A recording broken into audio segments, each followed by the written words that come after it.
Egan of the Crow House. We're going to talk about his involvement at Anarchapulco this year, and we're going to get into a host of topics regarding what is really going on in our world in the modern day. And Max will be joining us shortly. Let me jump over to my laptop and go over some announcements about what is going on in the What on Earth is Happening world. I'm still having some tech issues. I'm having some echo coming in from some place that I can't quite recognize, but I'll try to just deal with that. Not really sure where it's coming from. Again, I just want to let everyone know that because I will have to be involved in moving residents, more likely than not, the live shows will be interrupted, more likely than not, in mid to late March and possibly into early April.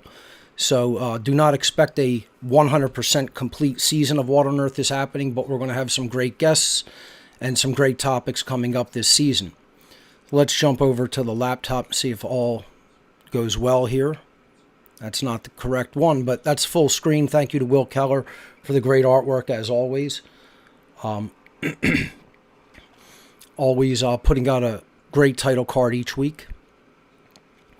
Let's bring this into the window. There we go. And again, as I said, Max Egan will be joining us momentarily.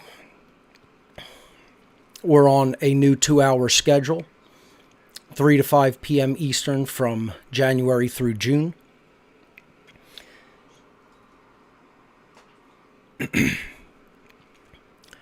And there's a new show layout, as you see. And that's been going a little bit roughly because it looks like I definitely need new equipment.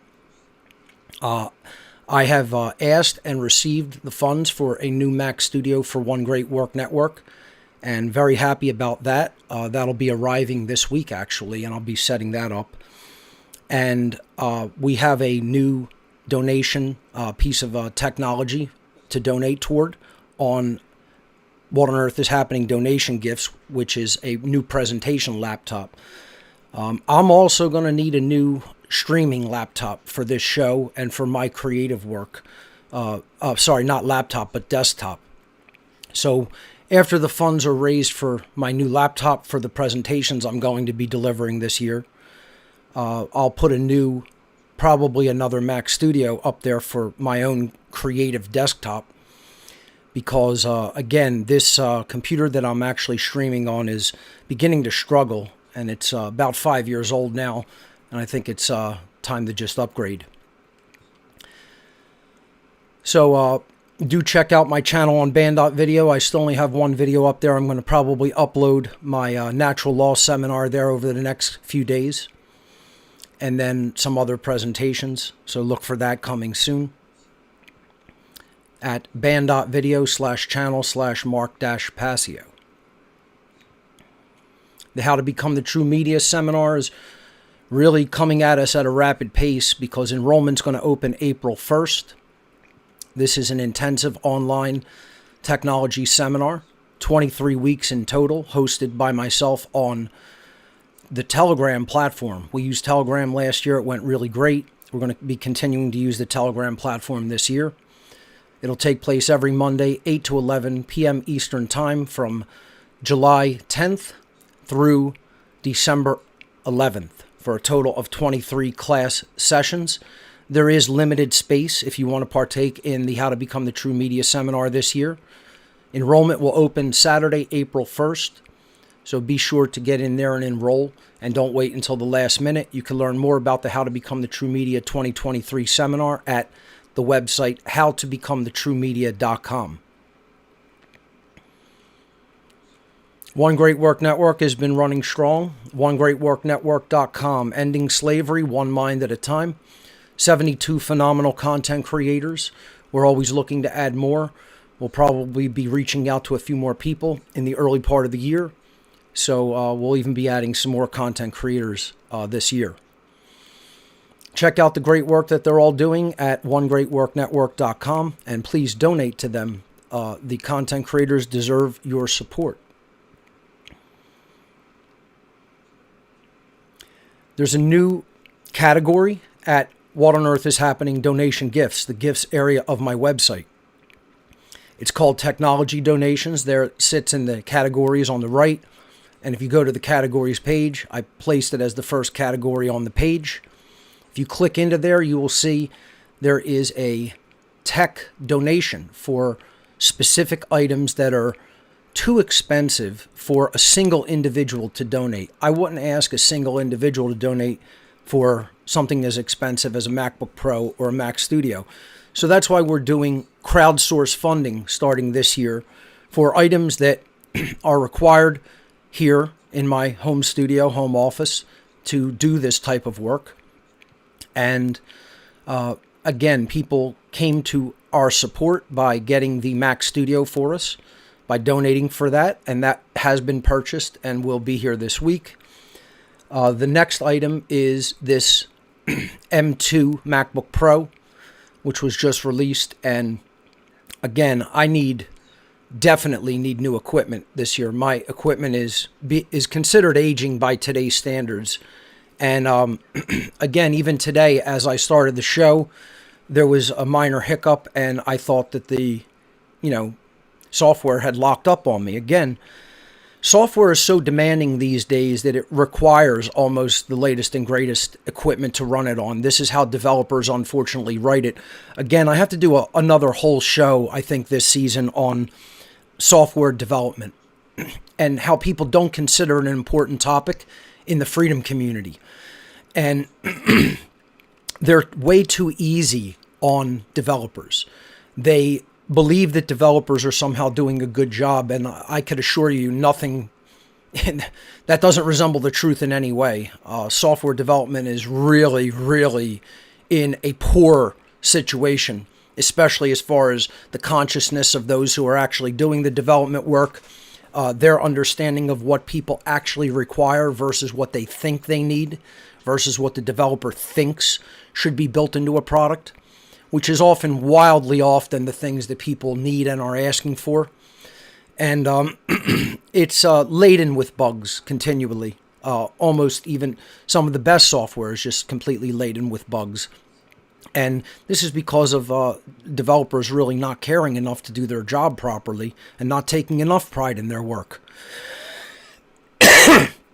Folks, my voice is struggling a little bit today. I'm feeling a tiny bit under the weather, so please bear with me on that. In any event, we have already raised, I believe, $1,200 toward the new MacBook Pro.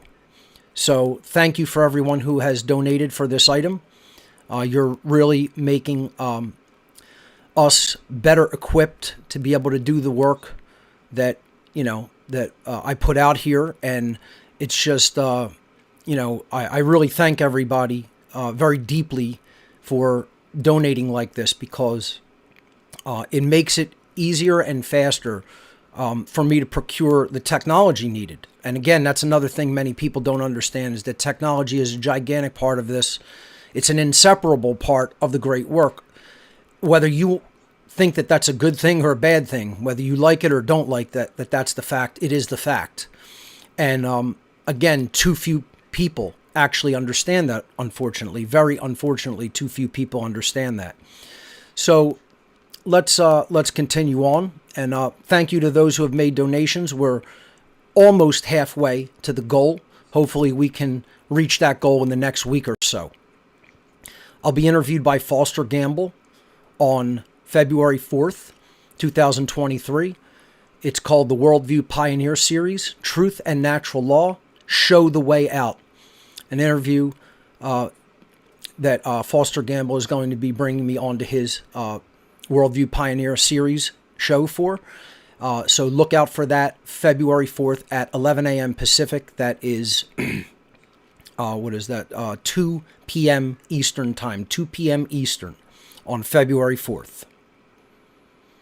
Next week on What on Earth is Happening, the great Will Keller of One Great Work Network, involved in one of the organizers of the Freedom Under Natural Law Conference, involved with the Natural Freedom League, all around content creator extraordinaire, graphic artist for What on Earth is Happening, and truth seeker and truth speaker. So Will Keller next week on What on Earth is Happening. It should be a great interview. Really looking forward to speaking with Will and getting his take on things. So be here next week for my interview with Will Keller. I'll be a featured virtual speaker at Anarchapulco, and that's what I'm going to talk to Max Egan about in just a few moments. Anarchapulco 2023 Resist coming at us very quickly. It's going to start on February 6th and go through February 10th. And my presentation at this year's Anarchapulco, again, I will be there virtually. I submitted a video to them, which they will be playing. I will not be there in person. But my video that will be played as part of the conference on February 6th, the first day of the conference, they have informed me that they will be playing my video, is called Anarchy and the Occult Part 3, The Only Solution to Slavery. Just like the truth, the solution is singular and absolute. And this is one of the things that frightens humanity and gives the greatest case of anxiety to the human species. The truth is singular and absolute, and the solution is singular and absolute. It can be done in many different ways, but it ultimately involves speaking out publicly. And that is what too few people have done, unfortunately, and that's why we're in the mess as a species, as a whole civilization, as humanity that we are in, and why it's not really getting better. So check out the Anarchapulco conference and all the great speakers that will be featured there, including myself and Max Egan, anarchapulco.com. This is my title card for Anarchapulco this year, Anarchy and the Occult Part 3, The Only Solution to Slavery.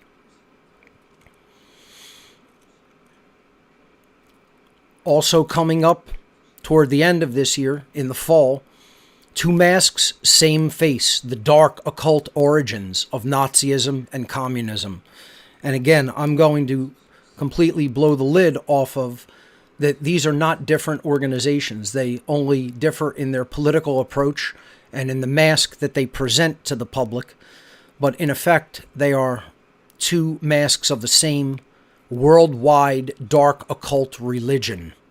And I'm going to be making that case and proving it in this all-day seminar. It's going to be an all-day presentation. We are looking for a venue still. We are talking to now a couple of hotels in the central New Jersey area. The venue is still to be determined because our first venue fell through that we thought we had secured, and things fell through. So we're more likely than not going to actually do this at a decent hotel in the central New Jersey area. So that'll make travel for people very facilitated. And even if they want to stay over, we'll probably even do an after party at the hotel in the conference room. Like just convert that from, classroom style seating to just like an open meeting space where we can all just talk afterward. So the location is still to be determined, and it will take place in the fall, but we're not set on a date yet either.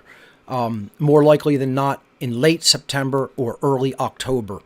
That will be coming up. I will have a definitive announcement about that within the next couple of weeks, certainly before I have to go into a hiatus for my physical move. Don't Tread on Philly meets every second Wednesday in South Philadelphia. This is billed as a social meetup for people concerned about loss of freedom. Gather together for like minds, friendly discussions, networking with other people, and working towards solutions together.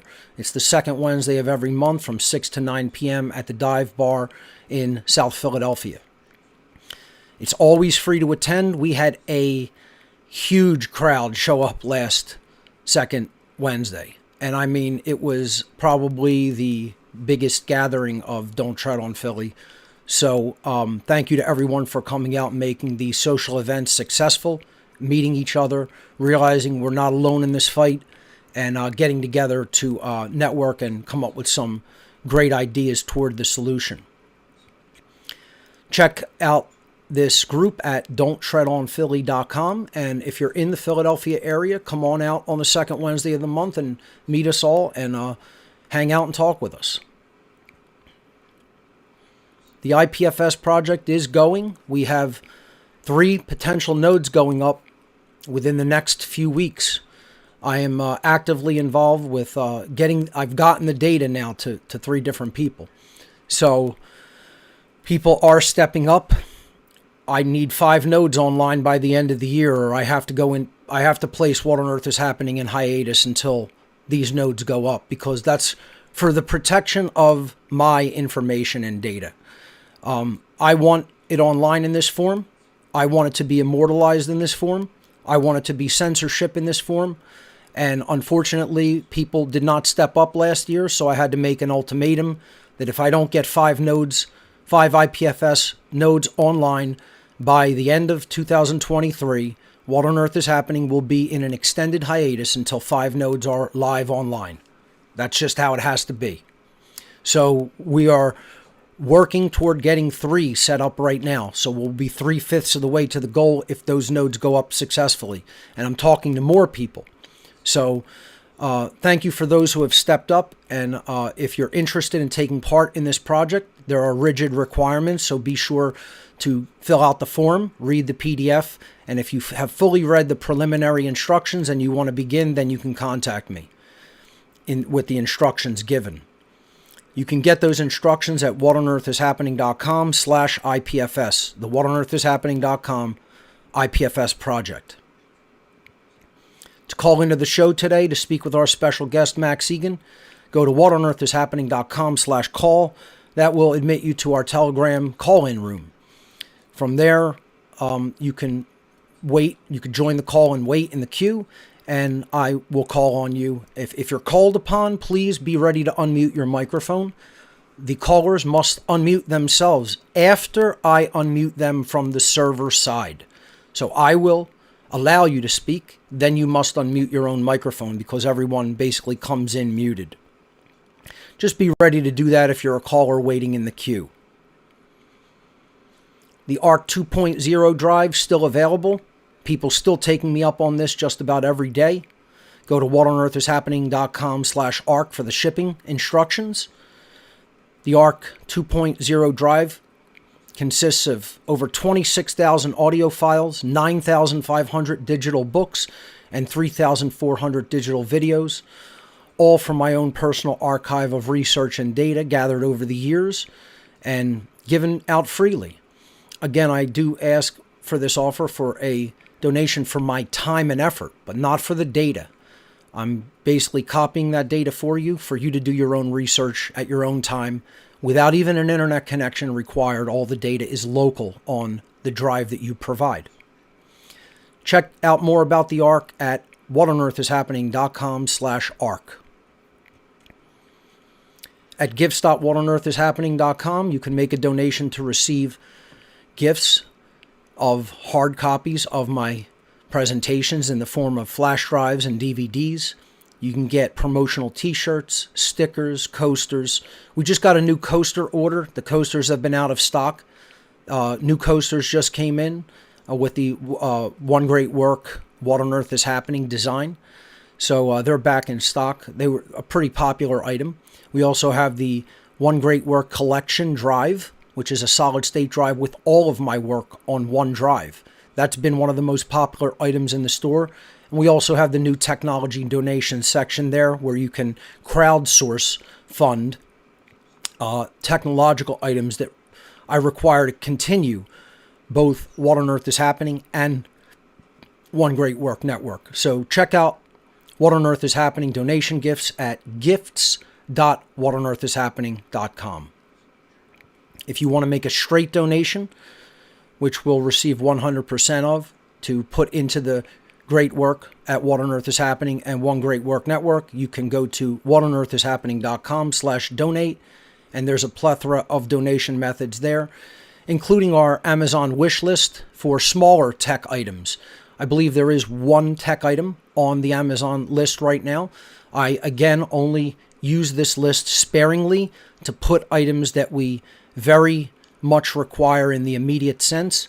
And, you could check that from time to time. I don't usually put too many items on there at once. Right now, there is one item present. That's all the announcements that I have for today. So let me jump back to my logo screen and let me set up bringing our special guest Max Egan into the show.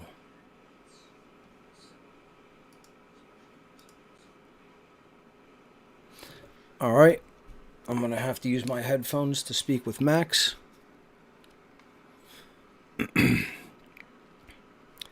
All right, Max, you can go ahead and bring your video and audio in, unmute yourself and turn on your camera, and we'll bring you right on. Right on. Excellent. All right, give me a moment here. All good. Great. Ladies and gentlemen of thecrowhouse.com, Max Egan. Max, welcome to What on Earth is Happening. It's a pleasure to have you here. Nice to have a chat to you, Mark. It's been a long time, brother. Absolutely. Too long, Max. I think the last time we did see each other in person was at Anarchapulco. I believe it was 2019.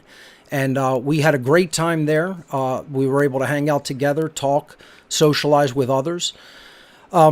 Anarchapulco is coming at us very rapidly, going to start on February 6th. I believe you are already in Mexico right now. Is that correct? Yeah, I'm living about 5 minutes walk from the venue where Anarchapulco is. It's actually been amazing. I've been here for about 15 months now. Not in this one spot the whole time, but I've been here since June. And I actually do my walk and talks, if you've been watching them, in the Anarchapulco venue in the Secret Garden. So it's been amazing. Yeah, and it's good. It's going to be great. There's people showing up here already. It's looking really good. Excellent, excellent. Now, what's going to be your involvement in Anarchapulco this year? What will you be talking about? Will you be delivering a presentation? Will you be involved in any, speaker roundtable discussions? Tell us about your own personal involvement in the conference this year. Well, I think I'll probably be in some roundtable discussions. I'm not sure. I haven't got any workshops worked out, but I still could do one. As far as my talk goes, I still don't know what I'm talking about. I never really know with these events. I've figured out, I've done so many presentations now that if I'm doing anything under an hour, I don't generally prepare for it because I figure my walk and talk's usually about an hour and a half. And it depends on what happens between now and then. Things are going so fast in the world that how do you prepare for a talk if it's supposed to be on point and kind of now focused? Right. Well, how do you prepare for it? Because I prepare for it and it's 10 things have happened in the next week. So it's going to be determined by what happens on the day. But of course, it's going to be focused on freedom. It's going to be focused on how we got here, how we're being scammed. And like you say, freedom is a personal choice. It's a personal decision. Everybody's waiting for some white knight to come along and save them. Well, all they have to do is change their perspective of what reality is and how they interact with the reality and people around them, remember who and what they are, and ask themselves why on earth they thought they ever had rulers to begin with. World in a day, Mark. That's what's so frustrating about all this. You're exactly correct. And seeing it all happen the way it's happened, the way it all has in the last 3 years, I mean, if it's not a kick up the arse for everybody to say, hey, wake up and remember yourself, well, I don't know what is, because that's what's happening. The simplicity of the solution is amazing, and that people don't yet still understand the solution is equally perplexing. I find that it almost doesn't matter how much you actually describe the solution. There will be people who will insist upon saying people don't talk enough about solutions because they want, what I find that they want, and let's see if you agree with this, Max. People want literally to be told a very specific task to do. It's like, I find that it's very like learning and teaching computing technology. In my How to Become the True Media seminar, I do not focus on individuated single tasks to perform. Yes, you will have to do that. That will be required, right? But if you do not first understand the conceptual idea, the tasks are meaningless and they could change on a dime. They could change at will. So the thing is, you have to first understand the conceptual idea of the underlying why. Why are you doing this? How is this advancing the cause of what you say that you want to achieve? And I find it amazing that so many people in the freedom community don't understand that what people like you and I have been discussing since day one is the solution. They just don't hear in their minds, listen, you, Jim, go and do this actual thing, and go here to this place or say this thing. It's like they're waiting to be commanded, to be instructed like that, when the solution is think differently. Come to the correct understanding mentally, and then speak out about it to others. And the tasks that you choose to do that through are your own business. But get the conceptual idea and then implement it. Your take on that, Max? Well, yeah, people are programmed into thinking that there's this certain process they've got to go through. Like they've got to fill out a form, or they've got to vote for someone, or they've got to go and follow someone, or they've got to subscribe to something and send them funds, and then they'll get a newsletter to tell them that the world has changed. Right. Oh, it's all good now. I don't have to worry about the government parasites ruining the world now. I can go back to my everyday mundane existence that I've done for my whole life. Don't have to change one single thing about myself. But I got a letter from Mark Passio last week that said it's safe to go outside now, so I'm good. That seems to be the approach people have. And they're programmed into blame games and this hero sort of mentality as well. You look at action movies. There's always the lone hero who goes out there and saves the world, and we live vicariously through his journey, and we don't have to do anything to save the world because Spider-Man just did it. And that is a pressure relief valve for us as we go through the movie and all this sort of stuff. And we look at all the problems and the rabbit holes we go down. Okay, it's the Jews, it's the Jesuits, it's the Satanists, it's the Freemasons, it's everybody. And if I point my finger at them and we get angry enough at them and we make them all disappear, the whole world will change without me having to change my perspective or do anything. And the question is, like I said before, what makes you ever think you needed rulers to begin with?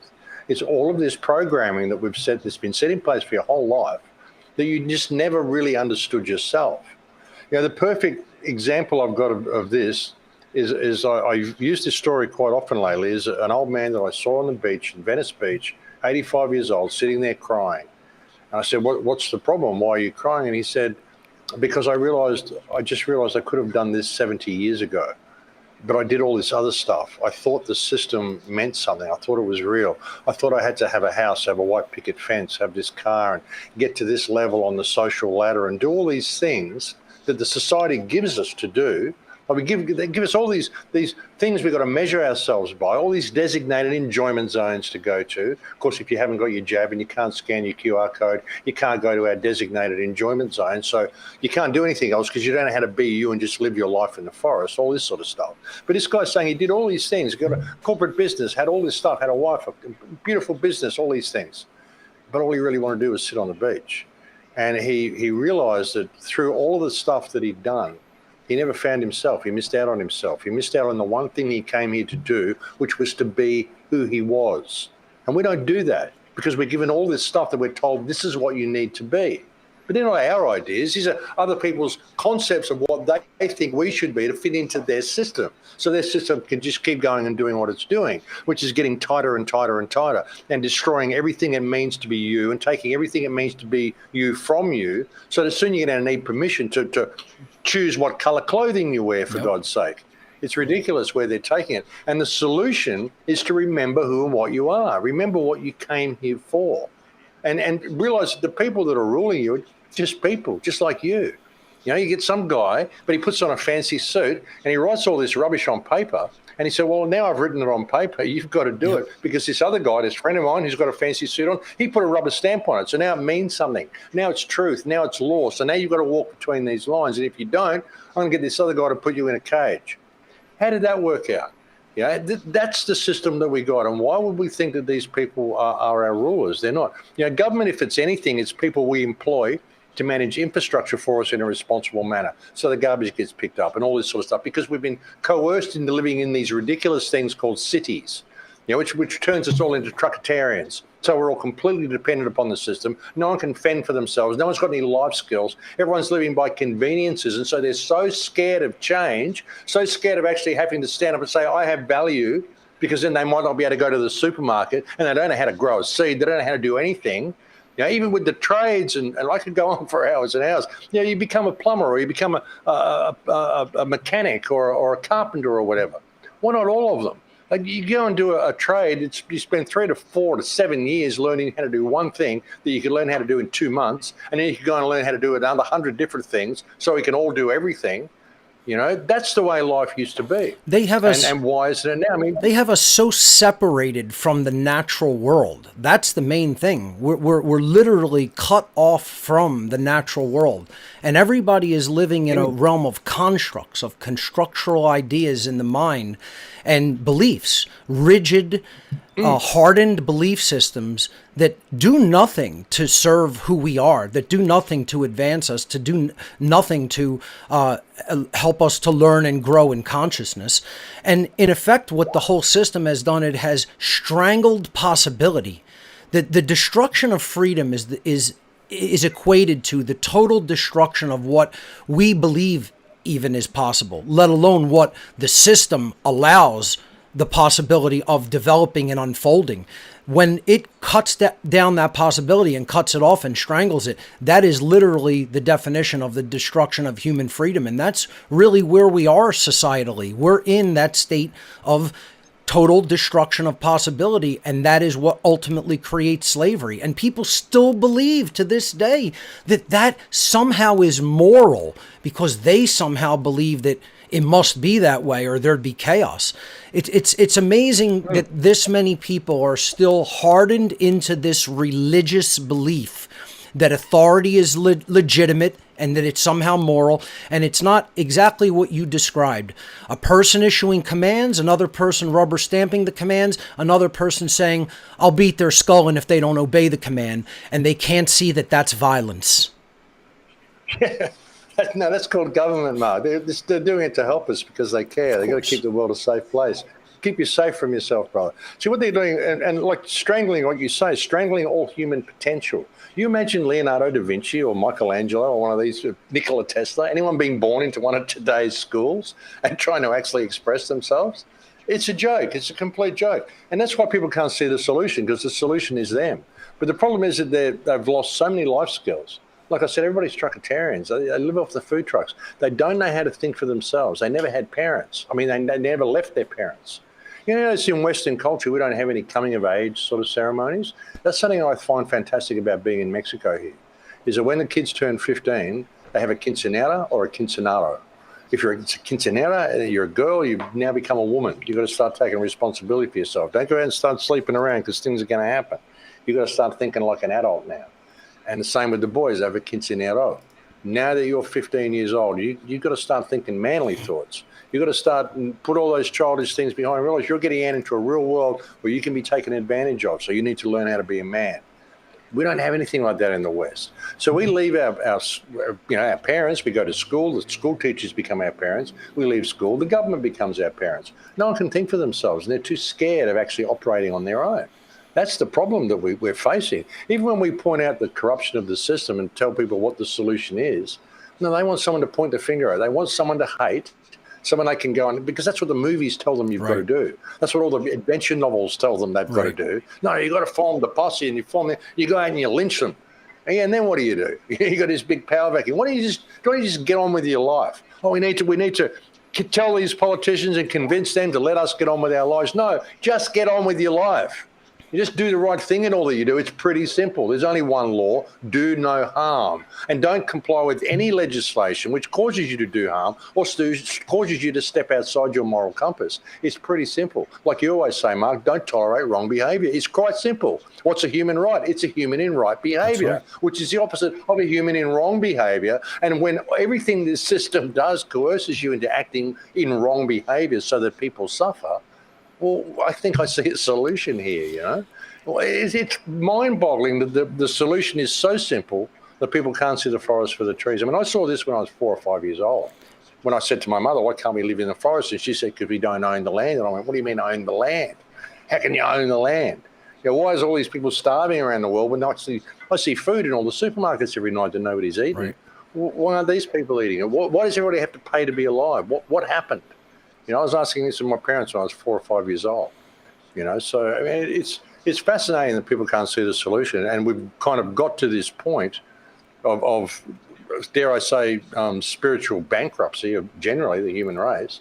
It's got to this point that something like this kind of had to happen. That is where we're at. If this doesn't wake up, that's where we are at. We're spiritual. We're virtually culling ourselves through spiritual bankruptcy. Yes. People not only cannot see, unfortunately, what the very elegant and simple solution is, but they are constantly attacking people for not somehow putting out the solution that they think should be put out. Like, you're not talking about this, or you're not making this the main focus of your talk. It's like they actually believe that, their little area that they've looked into and that they've become an expert in to get some street cred in whatever social circle they walk in is what's really going to free us. What's really going to free us is to make common sense, objective morality a completely common sense idea in the entire world, where everybody knows it as surely as they know their own name and aligns their behavior to it and doesn't step outside of the boundaries of those moral laws of creation. And it's not that difficult. If immoral behavior is not taken by human beings because no amount of bribe or money can be offered to them to do the immoral behavior.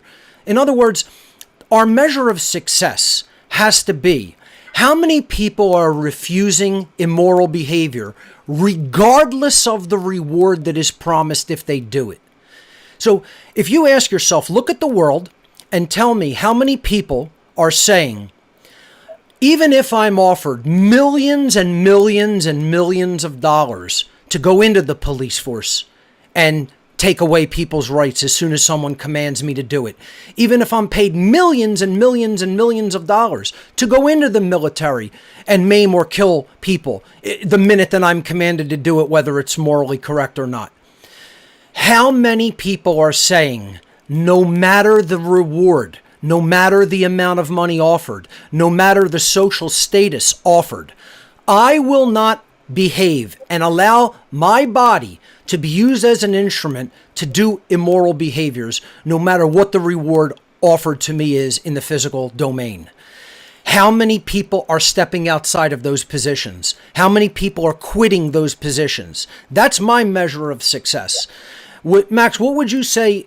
Would you say that that's a fair or accurate measure of success? Or how do you look at how we are actively either becoming successful or slipping further into failure? What is your gauge or your dynamic that you measure in order to attempt to ascertain that?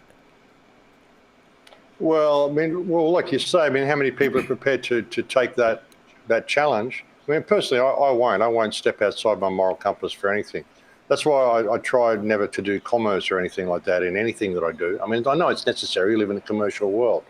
But I just try to always not have that a focus and just say what I mean and mean what I say.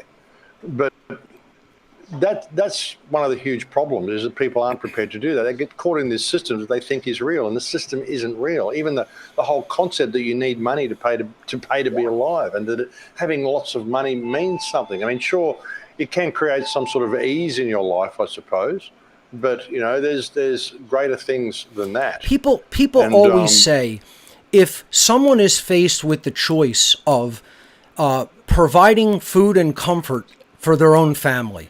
Excuse me for 1 second. I'm just going to talk for 1 minute. I've got to go and get this door because no nobody's worries here, and I'm absolutely. I'll be right back. Understood. No problem, Max.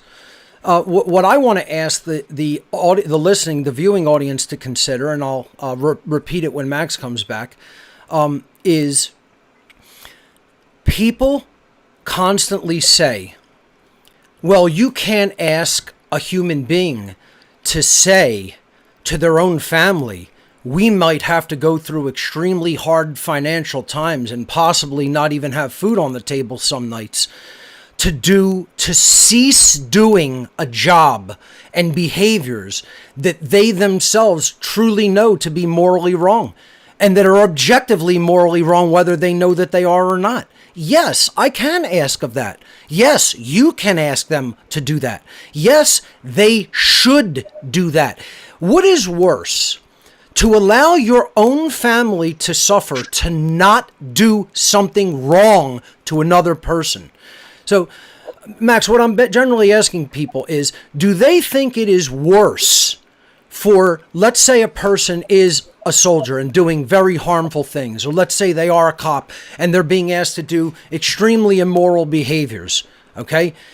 And shut down rights of people that they don't have the right to shut down, or to jail them for things that the state says that they did that is a wrong that isn't actually a wrong in matter of fact reality and nature, that was within their rights to do, but they're being punished for doing it because the state said you can't.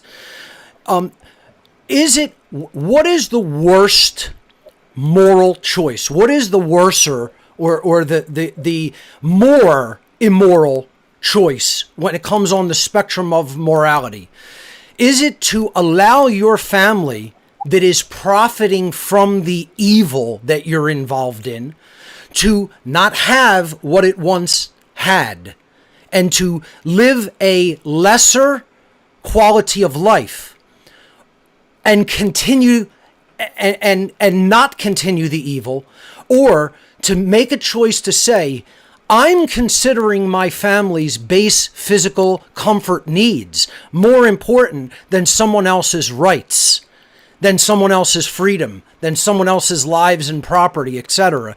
And I'm going to choose to stay engaged in acts of evil and acts of complete immorality and violence and complicity with violence, just not to allow my own to go into some form of physical creature discomfort and suffer lesser quality of life.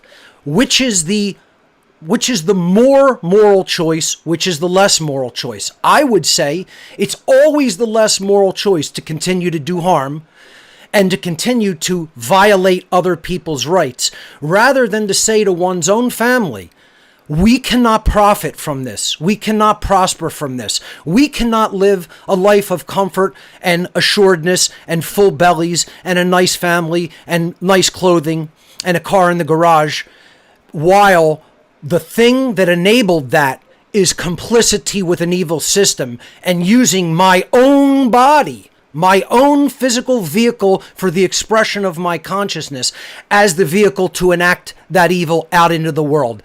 I say that that's always the worst immoral choice. And it would be a far more moral choice to put upon your own family, your own wife, your own children, your own husband, your own grandchildren, etc., so forth, hardship and possible suffering, rather than willfully and openly and deliberately conduct evil with your own body. Max, your take on that? Oh yeah, absolutely. I mean, it's the order followers and their. I mean, and the thing is as well with the creature comforts and all the thing that they think they have. This is what they think life is about. They can't understand what it means to be human. They've got this measure of reality, and they don't want to go outside that. If they haven't got gold-plated door handles and silver spoons and all, they don't want all this other stuff that the peasants have, you know. And they literally view people as like a farm, like they're running an ant farm.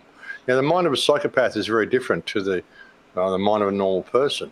But in all these situations, I mean, sure, you've got the guys at the top who are raking in millions of dollars, the generals and the politicians and the leaders who do all these things, put all these orders in place. But it's the order followers in the end that carry out all these deeds. And their families' heads are on the chopping block as well. I mean, unfortunately, many of these guys, they grew up as, bullied kids at school, and they haven't had good relationships. And many of them don't have good relationships with their families or good relationships with their wives. A lot of them are single, so they don't really know a lot about family. They don't know a lot about what it means to be loved, to live in a nurturing environment, a lot of these people. And that's why they've gone through the whole hippie revolution in the 60s and got all this free love happening, get all these single mothers happening. So you got all these, parentless children running around everywhere they've created this whole thing. It's been years in the making. And these people, and they bring them into the police force and these military organisations, and they give them IQ tests. And if they score over 102, like in Australia, if you score over 102 IQ on the aptitude test in the police force, they won't let you in. You're too intelligent. They want you just smart enough to follow the orders and not really think about what you're doing too much. And if you've got a bit of a chip on your shoulder, well, and you don't mind being a bit of a thug, well, all the better, you know. And what we've seen in the whole COVID, this whole scamdemic that they've been running the last 3 years, there's been hundreds, if not thousands, of police have quit the force in Australia because they're disgusted in what the police force has become. And I mean, this is good in a form of protest in some way, but ultimately these guys, this means all the good, anybody with any sense of morality is actually leaving the police force.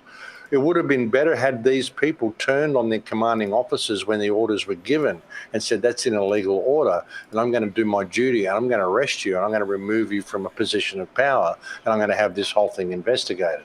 That's what we really need them to be doing, because, I mean, a lot of these guys who've got any sense of morality at all, I mean, and let's face it, some of these guys, they might not be too smart, but I'm sure there's many cops who joined the force because they saw cop shows on TV and they wanted to be a cop because they figured they're the good guys, you know, and they really wanted to go in and help the world against crime because they don't understand where crime comes from. It's all manufactured. Right.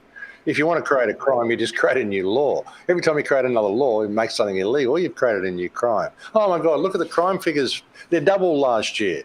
We need more police. We need more laws. So why are the crime figures double? Because you created double the laws. Now it's illegal to walk in the park on a Sunday. It's illegal to do this. It's illegal to fish down the beach. It's illegal to sit in the park. It's illegal to wear red, you know, whatever. So now there's oh, my God, look at the crime figures. That's how they do it.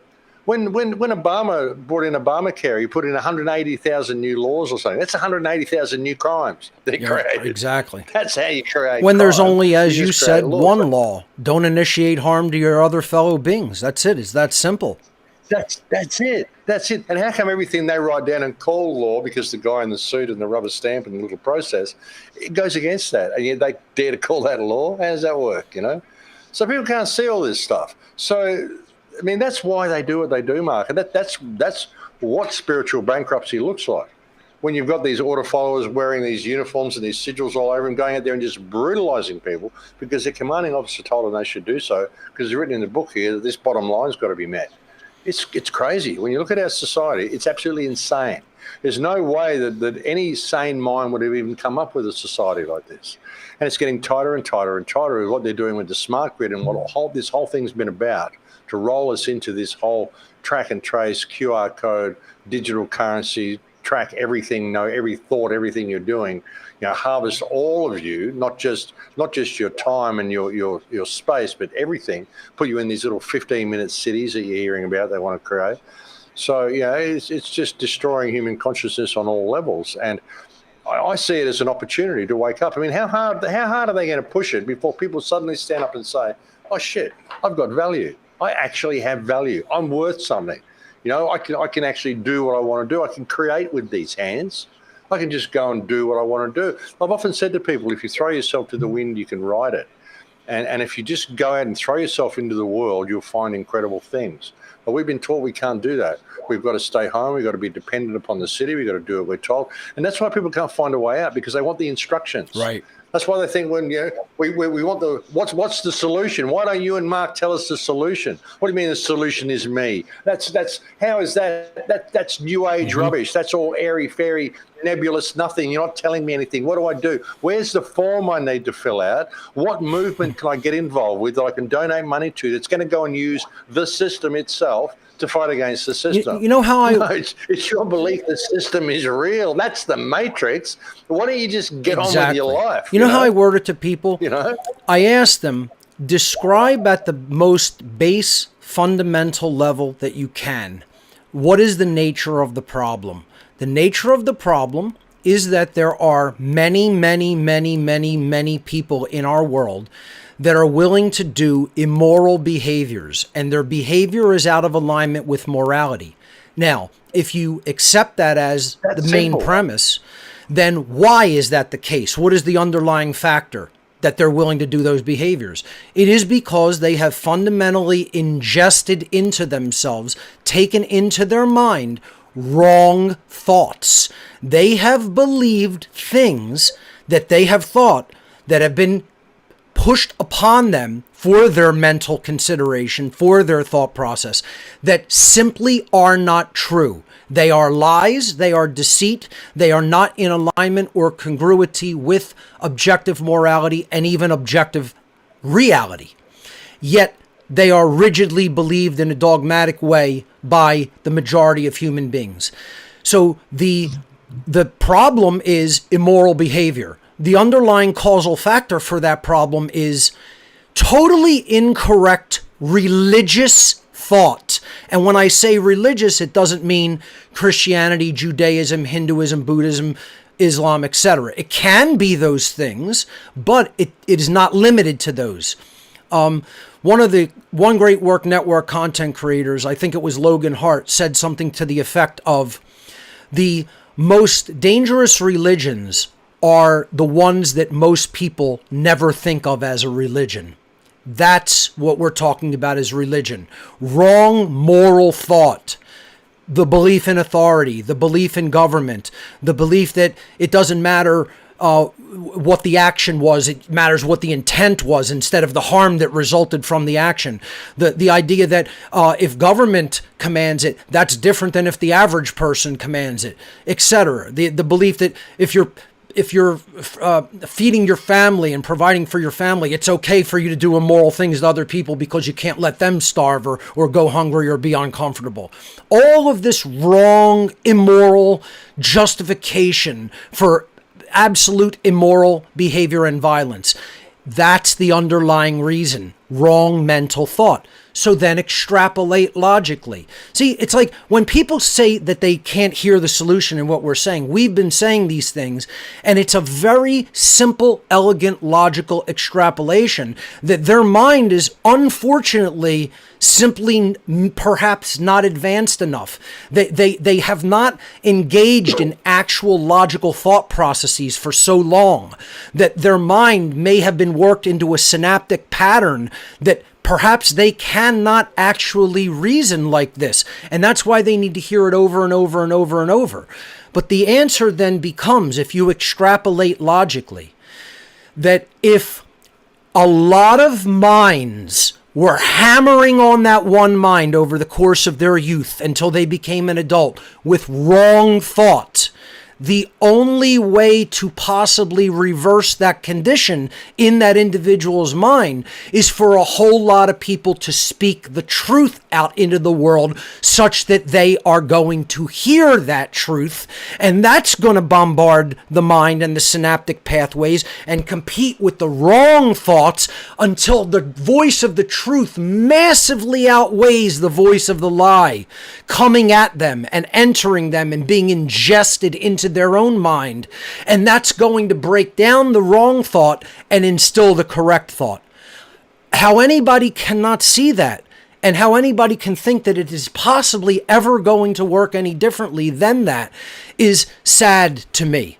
And this is what I feel the great work truly is. It's speaking out to others, not only to give them the understanding of the problem and what the solution is, but to help other people to understand that they need to step into that solution, that the solution is them in the form of putting information out into the world, because not every human being will hear me, not every human being will hear Max Egan, not every human being will accept it from me or will accept it from Max. You yourself have to influence other people. You have to put your voice out into the world, because you will influence others that I may not be able to influence and Max may not be able to influence. You may have a gift in your own way. You may reach certain people that we can't. You may resonate with others that we don't resonate with.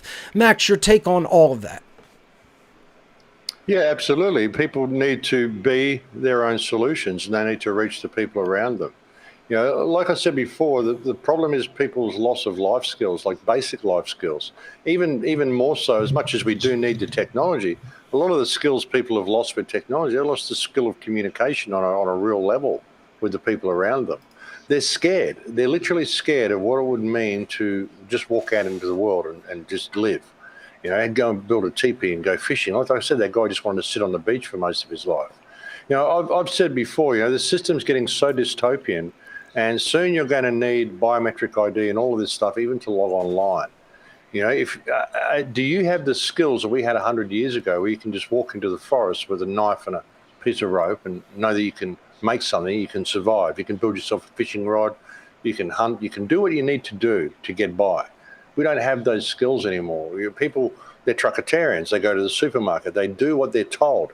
Even when they want a solution, they want someone to tell them how the solution works. Show me your plan. Show me what the world looks like after we implement your plan.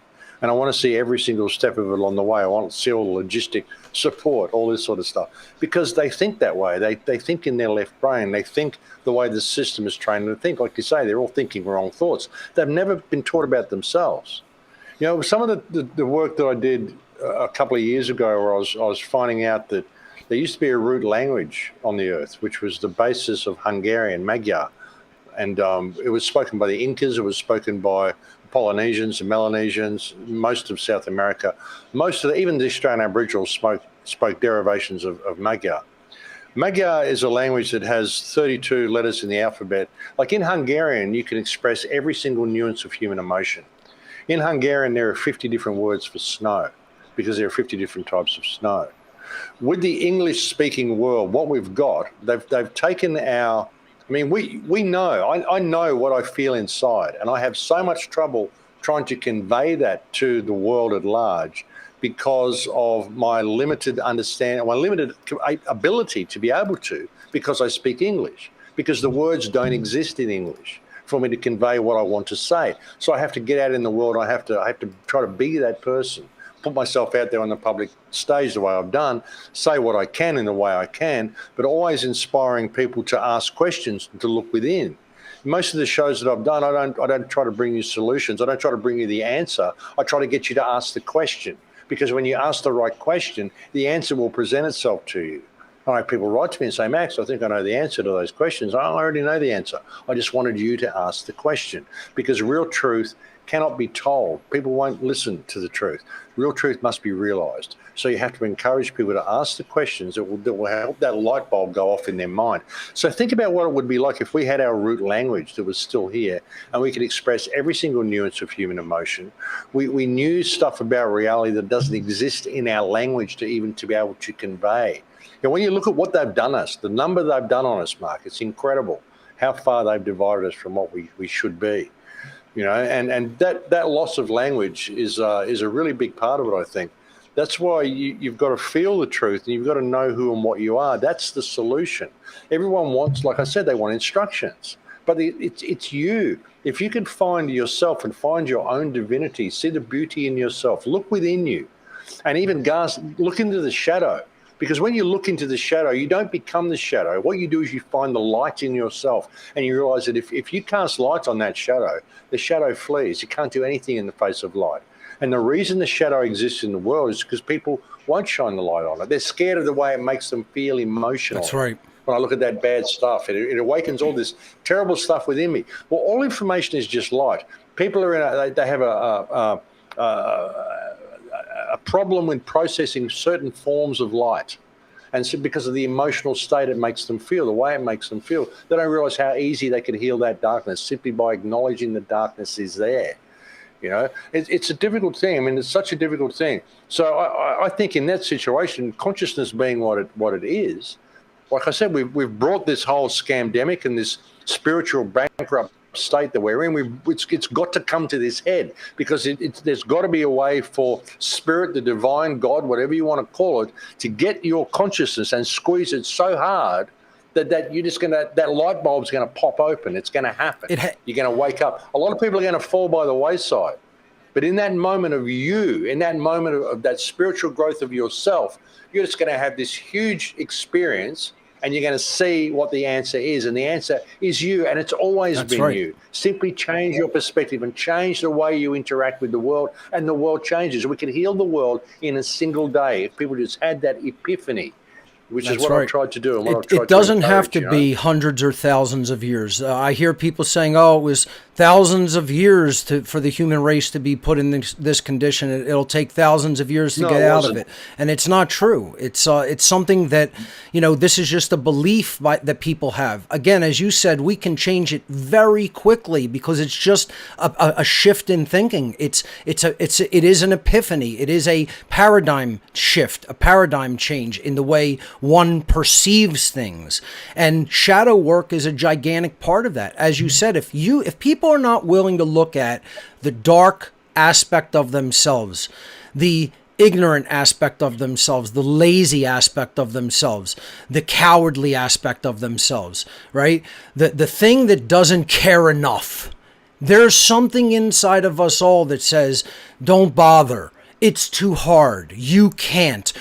We have this inner voice, this programming, this virus, whatever you want to call it. In ancient and in indigenous languages, they called this Wetiko.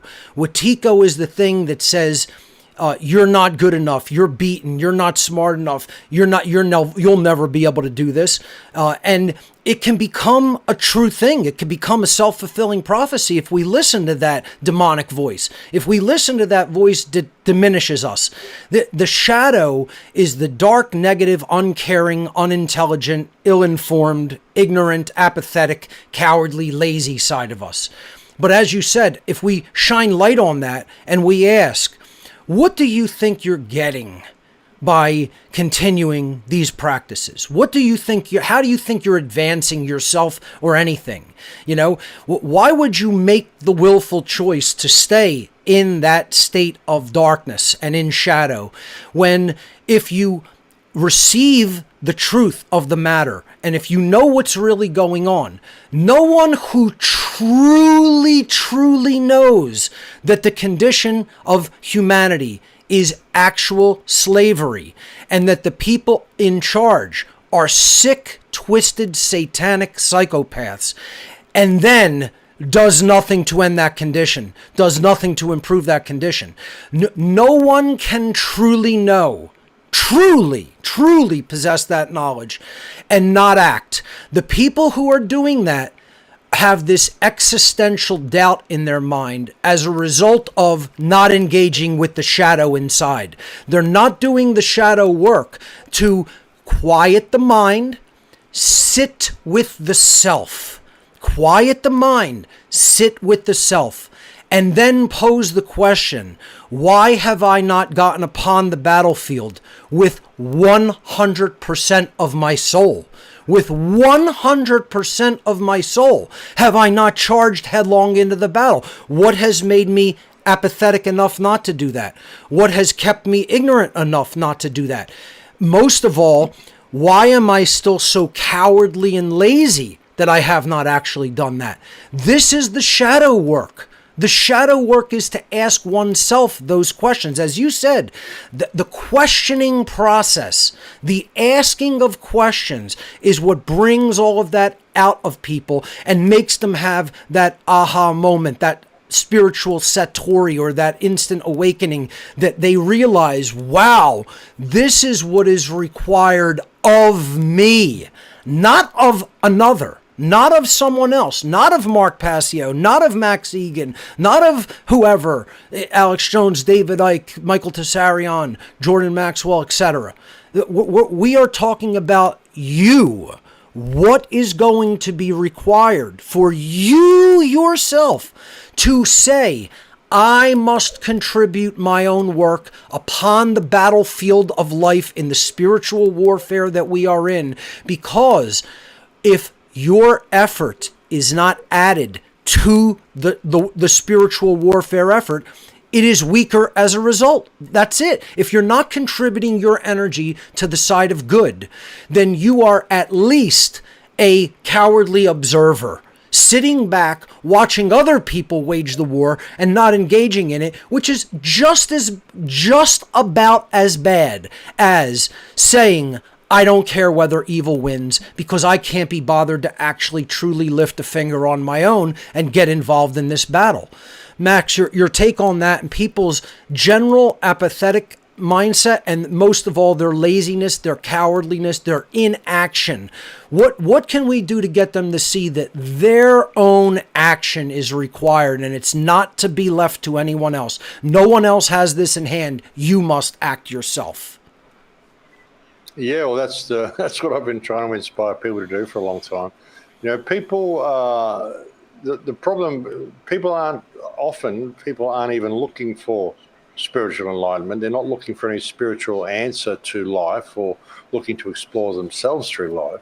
They're just trying to get by. They're just trying to put food on the table, keep a roof over their heads, you know, because that's the society that we've created. And the more and more dystopian it becomes, the more they think if they just comply, it'll all go away. And the more they lose time for any spiritual pursuits because they're so busy trying to keep up with the lifestyle that they think they need to have. If people can't just go and put a teepee up on the beach and go fishing and sleep when they're tired and do what they want to do, they can't throw themselves to the wind. They don't know how to. They don't know how to think without the system. They don't know how to think for themselves.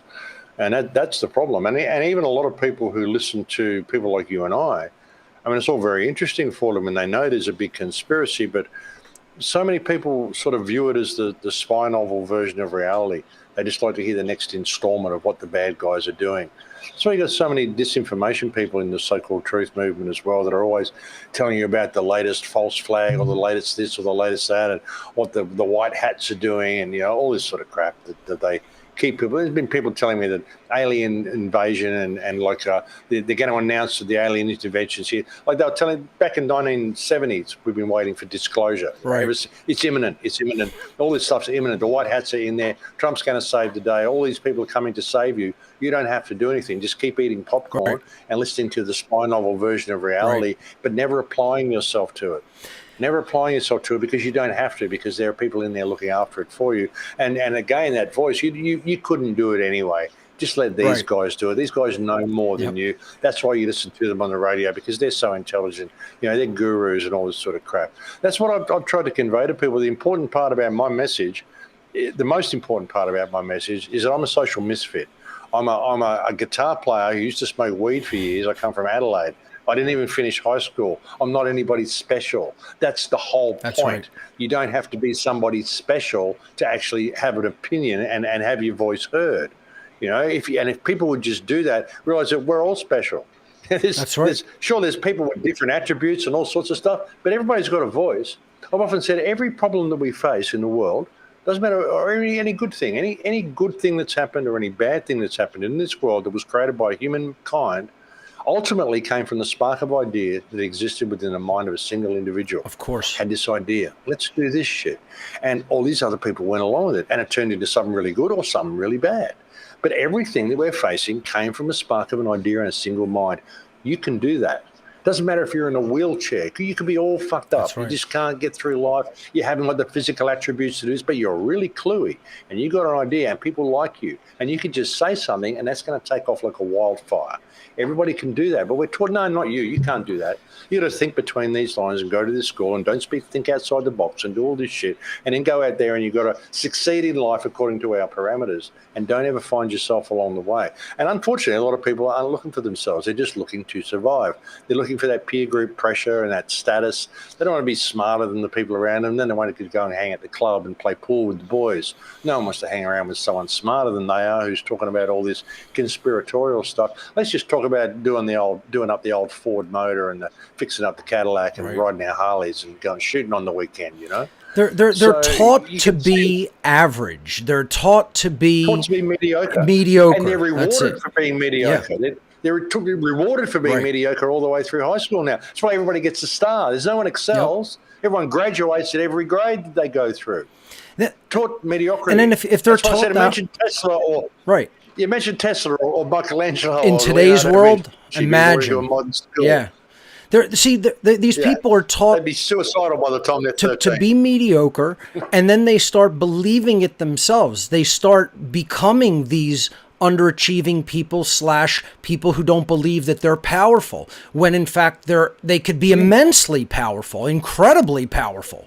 You know, I love your take on people watching the spy movie of reality. You know, they're watching it like as if it's playing out on the screen, and they're not directly, intimately involved. If it's not like it's not actually part of what is affecting their lives and the lives of those who will come after them. It you is. know, They are. It's like they're watching it. Well, tuning into you or me or Jeff Berwick or coming to Anarchapulco. It's like they're watching a James Bond movie, and it's the evil villain, and there's the heroes in there. I can't wait to see what happens. Yeah, waiting for what happens next instead of making it happen. If you actually participated. Yeah, if you actually participated, it would go the way we want it to actually go. That's the point. You know what I love, Max? You know? The point is that we're a bunch of nobodies. We're doing this because everybody is somebody. What don't you get about this, everybody? You know what I love? I love the people who are all about, where's all the new stuff? This is the big thing. You've said this for years. Where's the new material, Mark? Where's all the fresh new stuff that I've never heard before, I've never seen before? There's no such thing. It's the same state of existence. Yeah, I want the next chapter of the spy novel, exactly. Mark. What happens in part 2? Exactly. It's slavery that has been slavery, that is going to continue to be slavery until we do something to change it. That's the beginning of the book. That's the meat of the book. That's the end of the book, and that's the appendix of the book. And if people haven't gotten that yet and you don't understand, there's nothing new coming. We have to, in order to create any new possibilities or circumstances, we have to end the condition called slavery on this planet first. And that's what people don't want to do, and that's why they're constantly asking for what's new that I can learn. You don't need to learn anything new. You need to act. And that's the problem, is people aren't taking any real world action. The new stuff you're going to have to learn is how to program the QR code on your cashless shopping trolley, because you wouldn't pay attention to the world. Okay, there'd be plenty of new stuff: QR codes, biometric scans, brain chips, to get online, no flying, your 15-minute zone that you want to live in, all this sort of shit. That's all the new stuff, because you're not participating in all the stuff we've been trying to tell you for the last 20 years. Ankle bracelets that'll shock you when you step outside of your 15-mile radius. Let's not leave that out. You know. Yeah. That's what's coming if people don't stand up and start speaking out about this and making their voice heard and realizing that they have value. I mean, that's all we've ever tried to do, is get people to remember who and what they are. That's been my whole message the whole time. If you go and listen to my shows back from 2008, it's the same message. I've been saying the same thing, packaged a million different ways, hoping to reach a million different minds, even if it's one at a time, because I need you guys to wake up, because I don't particularly want to be a slave anymore. And I can't do it on my own. We can't do it on our own. And that's the problem, is that the sleeping masses, you're just dragging us off the cliff with them. Unfortunately. Because everyone thinks the system's real. Yeah, and that's like you're saying, when there's a solution, what's the solution? Where's the march going to be to? You know, what form do I fill out? Who are we voting in? What's the movement, you know? Oh, my Lord, you know? Look in the mirror. Look in the mirror. There's the solution right there. Do you know that guy? That's the question I ask people.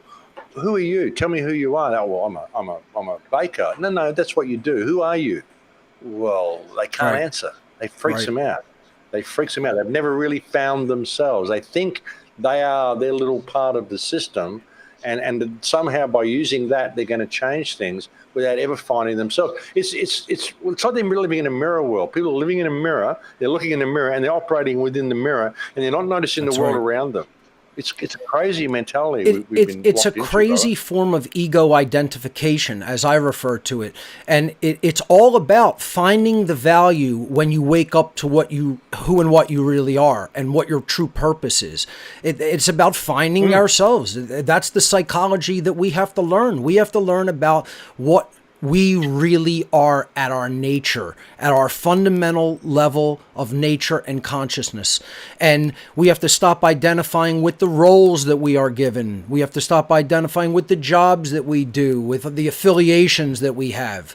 You know, ultimately, it's not being about a member of any group. It's about simply changing your own perspective and aligning it with that which is correct morally, with that which is morally right. And then use your willpower not to allow your behavior to do any of the things that you consciously know are morally wrong.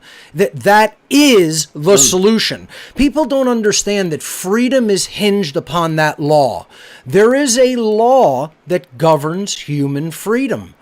The amount of freedom in any given society is going to be directly proportional to the amount of aggregate moral behavior of all the individuals in that society that comprise that society. That's the law. That is the law of freedom. A law governs freedom like it governs every other dynamic of creation. Nothing is ungoverned by law. As the Hermetics said, what is perceived as random chance is simply a law unrecognized as yet. That's all it is. Everything is governed by law. Yes. Absolutely. You should be the best person you can possibly be. That's the way to change the world. Something I've been encouraging lately, a question people should ask themselves every day. Are you the type of friend that you would want to have as a friend? Not are you a good person, are you morally upright, or if you were really down and you really, really needed a friend, could you turn to yourself? Could you be that friend to someone? Are you the type of person that you would really value your friendship? And I always try to be that guy. I try to make everybody I come across, I try to make their life a little bit easier because they met me. Because I think that's what rubs off. That's what changes people. Be the best person you can possibly be. And realize there's only one of us here. If you really want to get godly about it, you think of everybody as being a thought in the mind of God. Just one single consciousness fractured so it can experience itself subjectively, like Bill Hicks said. So, when you meet someone, that's why I finish every radio show with In Lakesh. I am another yourself. We are each other. We are reflections of each other. What I do to you, I do to me. So I will treat you the way I would be treated. I'll treat you and I'll be the best person I can to you. I won't let you take advantage of me. I won't let you hurt me. I won't let you do anything like that. But I'll treat you with the respect I would want and I deserve. I will treat everybody that, and I'll be the best person I can for you. And if I can make your life a little easier with a random act of kindness, then I'll do that every day to everybody that I meet. So if people could do that and be the best person they possibly can and be the best friend you could possibly be to every friend that you have, the world will reflect that back to you. And we would change the world so quickly, Mark. We really would. I mean, people just don't have any concept of what it really means to be human and morally uprighteous and morally upstanding, They don't understand even the concept of with what we're facing of what I call wholesome righteous anger. That's right. In the face of what we're facing. I could stand up against these people, not because I hate them, but because I love me and because I love you and because I love life and I love people around me. And it's the right thing to do to stand up against this. And if you're not angry in the face of this, well, are you made of wood? Because anger doesn't have to be focused on hate. It doesn't have to come from hate. I don't hate these people. I don't hate Klaus Schwab. I don't hate all the people that are doing all this stuff. I feel sorry for them more than anything because I can't imagine what it would be like to have a mind that psychopathic and that fearful of anyone doing anything that you don't want them to do, that you would need to control everybody and everything the way these people want to do. Could you imagine being in that? Could you imagine being in that babyfied? It's a babyfied state. These are the least evolved among us, and we're letting them rule us out of fear. Imagine. Exactly. So how can you hate them, though? How can you hate them? You can't. When you hate them, it just empowers them. I feel sorry for them, but I do what I do and I stand up against them and I say what I say out of love for life and love for what is right. And I do that. If I wasn't angry, I couldn't do it. I'm ferociously angry at what these people are doing, but it's wholesome, righteous anger. And it doesn't manifest in violence. It manifests in very, very positive dialogue that I put out to the world to try to encourage people to rediscover themselves. But if I wasn't angry, I wouldn't Let's talk about anger for a minute, because this is very important and people really don't understand this. And many will not even understand what you're saying about what real, true, righteous anger is. People will say, Mark, how could you get so angry and say such vicious things? It's because I care about injustice taking place. If there is no justice, then I am robbed and stolen from. If justice is being robbed from another, I am being robbed and stolen from.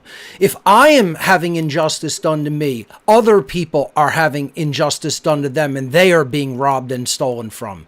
Who would just want to be degraded, robbed, and stolen from and have their rights shut down and not feel angry about it? I feel that I know people in my actual own life that I would not say are quote unquote friends, but are acquaintances and have been acquaintances, that I feel they are actually amputated emotionally from the ability to ever feel the emotion of anger. It has been instilled in them through mind control from the day that they were born, to such an extent that they actually bought into the notion somewhere in their youth when they were young that you are never to experience the emotion of anger for any reason, no matter how righteous it is or how much that anger is directed against injustice in your own life or in the world in general at large.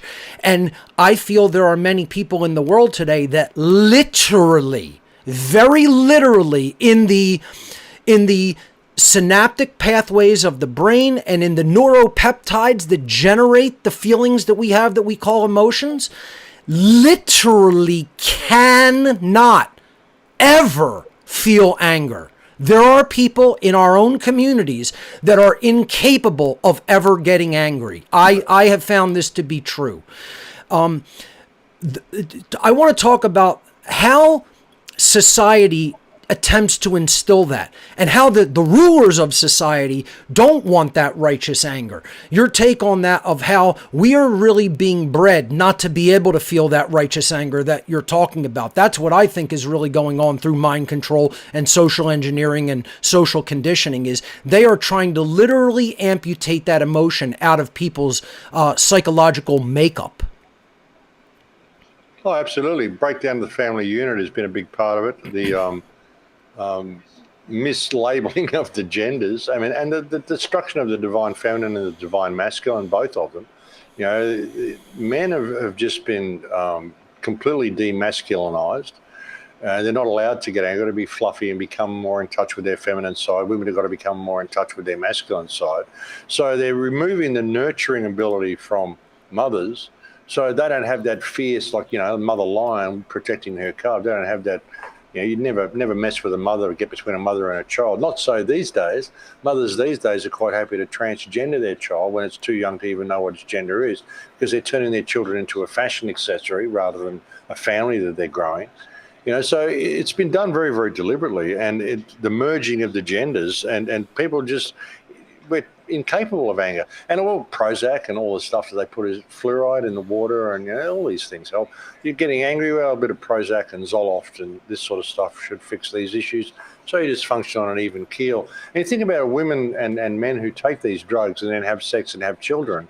These drugs would already be into these kids. I mean, what are they doing to these kids' brains by even getting pregnant when they're on these drugs? So, you know, society has been chemically castrated and physically and emotionally and spiritually castrated over a series of generations for the last, like, probably since the 30s or 40s, you know. So, and it's got to the point that it has now, where people are just becoming these gender neutral, whatever they are, perfect for going into this virtual reality where they'll just be living in a mainframe and even working in a virtual world, and they're having everything harvested from them while they're living at home in a pod, you know, in their little 15-minute zone. So, I mean, it's getting crazy. It's really getting crazy. And, yeah, I mean, people, I think a lot of it is the chemicals and the TV. And, again, with the movies and things people watch, and ball games even, these are all pressure relief valves. People get a little bit pissed off about things. They go to the ball game, they watch their team win. It's all good. They feel great at the end of the day. If their team doesn't win, well, they have a right and beat up the guys from the other supporters of the other team. So it gets off them. It gets them off that way. So they're able to, you know, expel all these things. If it wasn't for action movies and sports games, there probably would have been a revolution decades ago. And back in the old Roman days, they say give them gladiators, and you'll keep them happy forever. You know, they just want blood sport and stuff that relieves that build up within them, so they can live vicarious through what they're watching. Bread and circuses. And that's what happens. It turned into, you know, football and beer. You know, it's the same thing in the modern exactly. day. Bread and circuses. Yep. Yeah, Here in Philadelphia, exactly. That's everybody's why. wired and all amped up about the Eagles game because they are in the NFC playoffs and stuff. It's like I can't even believe that like grown adults are this worried about a game, like a game that children play, and that people who Well, it's all the games, the election games, the TV games, the different TV stations people watch. I like Channel 9, I like Channel 7, I like these news anchors, I like those news, I like this perspective, I like that perspective. It's all mind control, a whole lot. Different, voting for the Reds or the Blues or different ball games or different teams, different whatever. The war in Ukraine, who do I barrack for, Russia or Ukraine? Come on, folks, it's theatrics, it's ridiculous, all orchestrated, controlled opposition. That's the dialectic. That's the dialectic to divide and conquer, to polarize people and get them warring with each other instead of realizing the slavery that they are in. You know, Works like a charm. what I still find amazing is that these social engineers have actually convinced people that slavery is a moral condition and is required. And what kind of fearful individual, how much fear do you have to have in your heart and in your mind to believe that it's better to be enslaved and to condone the slavery of others rather than possibly have to deal with perhaps an existence where you might have to defend yourself against other immoral people if they don't want to learn and if they don't want to really bring their behavior into alignment with morality. Yes, go ahead. They don't see it as slavery. They think you're an extremist. They don't see it as slavery. No, it's not. I'm not a slave. Well, because I've got to pay taxes and work and pay to be alive. No, I'm not a slave. I've got freedom of choice. I can go and buy 25 different flavoured bagels if I want. You know, so I'm not a slave. I can buy a Chevrolet or a Ford, or I can go to the beach on a Sunday if I want. I'm free range. I tell people just stop paying the extorted property tax that is present everywhere and find out how long it will take for armed thugs with guns to come and put you out of what you perceive to be your own property and home.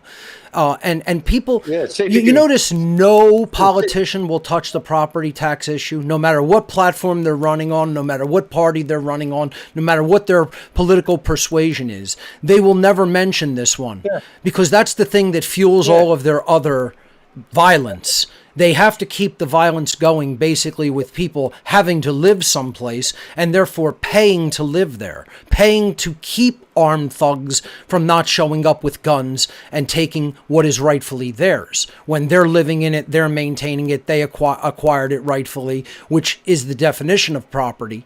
And then, I'm not, you're breaking up. Sorry. There, Sorry, you're coming in pretty clear, but I'll repeat again. It's like people believe that they own what they claim that they own, and they don't, because it's just allowed for them to keep as long as they pay the extortion fee called a tax. And if they fail to pay that, armed thugs show up and will confiscate their so-called property. And this is the other thing. People don't even understand what property is or means. I went when I don't know if you remember back when the whole Wall Street protests were going on. They had them here in Philadelphia. It was called Occupy Philly. They did Occupy Wall Street. They did Occupy Philly here. I would go to these so-called protests, not to protest, but to talk to the protesters and try to wake them up to the understanding of objective morality and natural law and sovereignty and true human freedom. And I would ask them simple questions like, do you agree with a property tax? Do you think that people should have to pay to own something, to own a house? What if there's a television tax and you have to pay somebody a certain amount of money or they'll come in and take your TV, or a computer tax? Then how is it your property? If I have a shoes tax that I'm going to implement on somebody and say, you're going to pay me this much money per month, or I'm coming and I'm taking all of your shoes, you will not be allowed to own shoes unless you pay me this amount of money, which is arbitrary. I'll decide how much it is. And it doesn't matter whether you say that's prohibitively expensive and you can't afford it. I'm taking your shoes. Well, then they're not your property. That they're my property, and I could take them anytime I want as long as I'm not receiving the extortion fee that I demand. And people would actually say to me at Occupy Philly, these people of a leftist communist / communist persuasion would say, I don't own anything. I don't believe in the concept of property or ownership. Could you imagine this? And I would say, well, what about your body? What if someone wants to put poison into your body? And I had people say, I'm not the owner of my body. And I said, well, then who is? Who the fuck is the owner of your own body? If you don't own your body, who owns it? And they're like, I don't accept the concept of ownership at all, including my body. I'm like, you're mentally ill. I would actually say this to other human beings' face, because this is how deranged the mind control has made another person. I said, you're mentally ill and you are owned, but you are correct. You're not your own owner. Someone else owns you, and you'll never meet them and you'll never know their name. And I had to actually say that to the face of several people at Occupy Wall Street. You're mentally ill and you are owned, but you are certainly owned by other people whose name you will never know. You know, imagine that that's where a bulk of humanity, a portion of humanity is at. In believing that they don't even own their own body. This is how disconnected from self we have become. And I'm not even talking about disconnection from the higher self. They're not even occupying the body. They're not present. They're elsewhere. They're gone from the house. They're out to lunch, as the saying goes. And, you know, this is what we have to work to get people, you know, in a reasonable, logical mindset to understand. If you don't own property, you are already a slave. Therefore, already right now, the condition is slavery, because there's no true property ownership. You don't own your car that's registered to the state. You don't own your house that's subject to property tax. If something can be taken from you if you don't pay somebody else, that isn't property. That is being held and used, but it is not owned. It is being held in trust for the state, and then the state could come in and take it at any time as soon as you stop complying. Why don't people have a sense of property? I feel like it's bad parenting. Parents never fully put and instilled inside the mind of the child that they are sovereign, that they own themselves, that what they put their effort and work into and the fruit of their labor is theirs, and they get to make the decision as to what they do with it. And nobody else should be able to come in and make that decision for them under the threat of violence and duress. Your take on that, Max? Yeah, well, people, again, the whole concept of ownership of registration and all of this sort of stuff is the problem. You look at the Native Americans; they never believed anybody could own any part of the earth. They just moved where it was working, and they all did that. It's when you know, because we've been put into these cities and we've been constructed our societies in this way, that this concept of ownership, whereby it's registration, that it's all got to be controlled by government, which means you've got to pay for it. They kind of tricked people into believing that you could own the earth, and so now that people think that it can be owned, they think they own a piece of it, which means the government, they can charge you for that. It's a twisted setup. I mean, I view the earth as a place I'm sharing space with. When you establish where you are, well, if people encroach on that, you've got the right to repel them from that area that you're in. This is the way it's always been through time immemorial. But it's this whole concept that we have of registration and government control of everything, and everything being regulated because of the way ownership is perceived. And when you come down to like owning your body, well, of course you own your body. You get all these spiritual New Age people say, oh no, I'm just visiting. This is just on loan to me from God. Well, yeah, sure, okay, I can understand that perspective. But since it's on loan to you from God, perhaps you should be the one taking care of it and not letting other people make decisions about what happens to it. You can look at it from taking both angles, full you know responsibility for the body and the actions that are done with it. Absolutely. Yeah, it's your temple that was given to you on loan, sure, by God for this experience. But it's your temple. Look after the temple. It's yours. It's not anybody else's. While I'm inhabiting it, it belongs to me. It is my property while I'm inhabiting it. Yes. So exactly. So yes. Max. So there's a whole weirdness with this whole ownership thing, but it's the government concept of ownership, with registration and all of this sort They of stuff. believe they own And because everything, you know? And we've constructed these societies that are based on the mammon, money. Everybody's got to pay to be alive. So everybody's put in an artificial state of scarcity, which means everybody's in competition for everybody else's piece of dirt.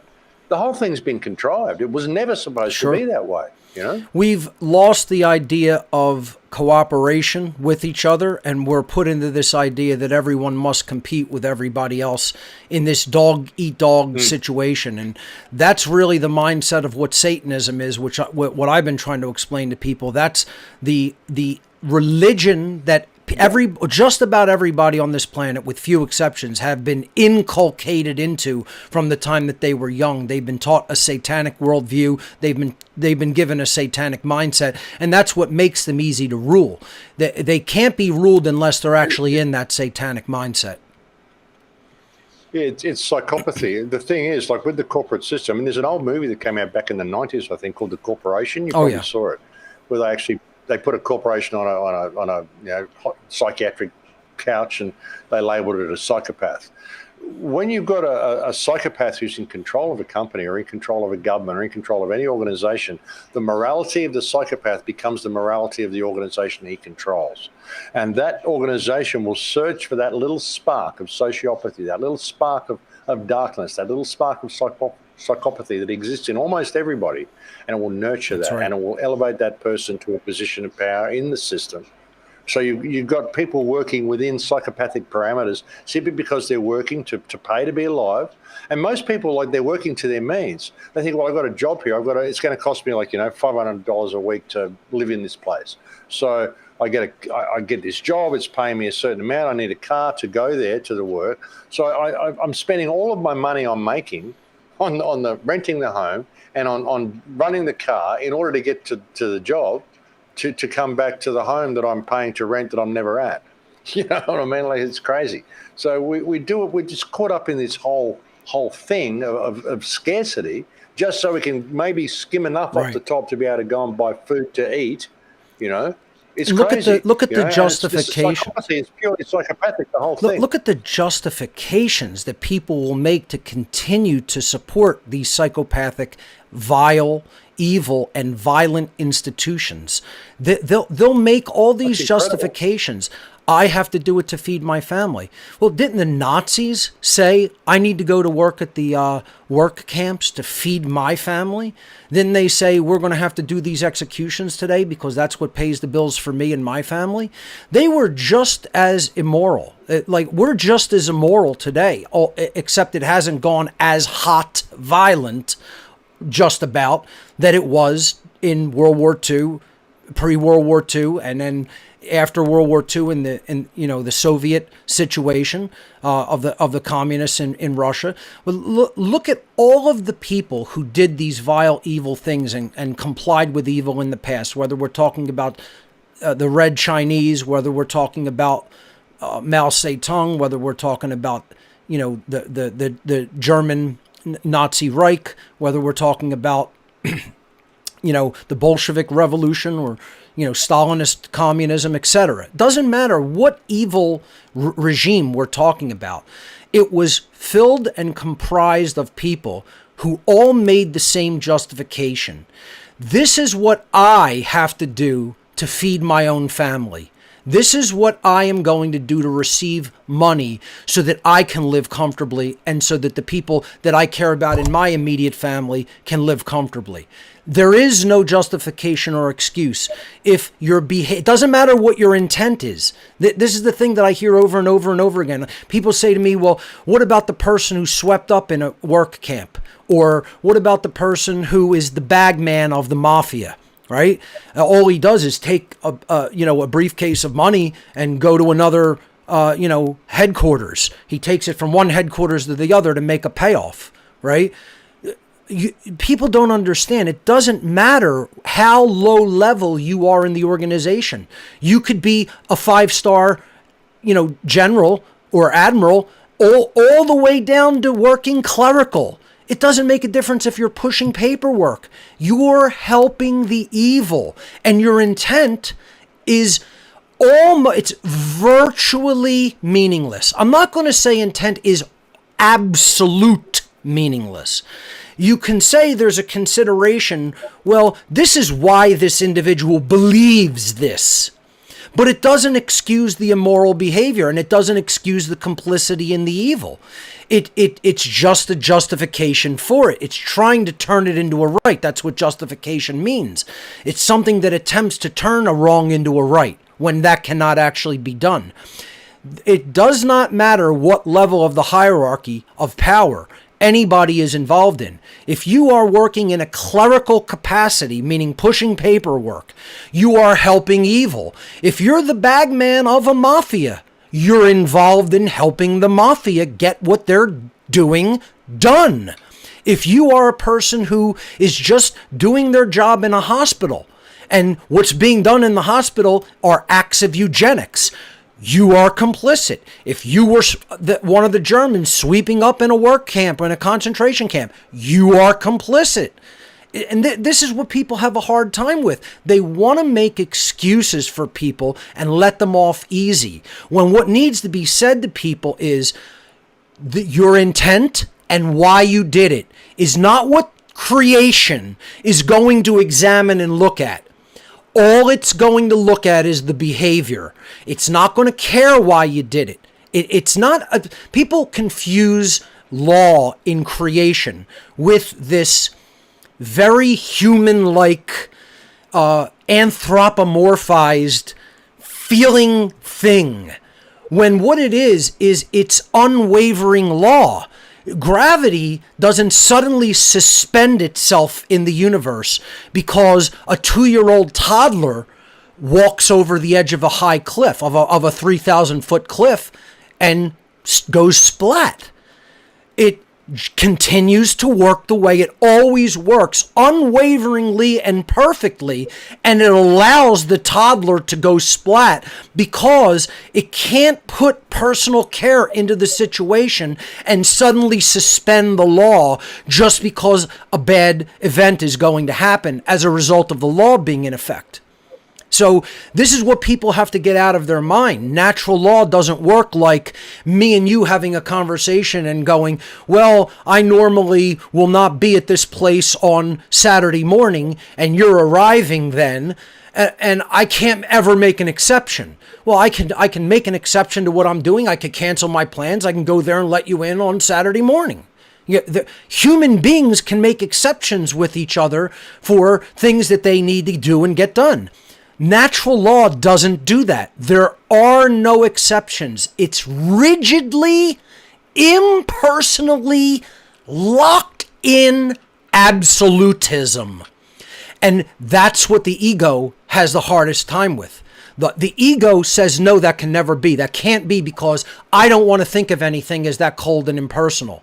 And it wants to insist, no, creation would never put anything like that into effect. No, God is not structured like that, as rigid, cold, and impersonal law that works 100% of the time in an absolutist way, unwaveringly and flawlessly for eternity. But that is what creation's law is. It is not going to look at why you did something. It's not going to take your intent into consideration and say, I felt I had to do this to feed my family. That's what I was told. That's what I believed. All it's going to say is, did you allow your body to be used for the evil, to bring the evil into resultant manifestation in the three-dimensional space-time continuum that we call the manifested universe? Was or was not your body used for that evil and in complicity with that evil? And if the answer is yes, the consequence must come.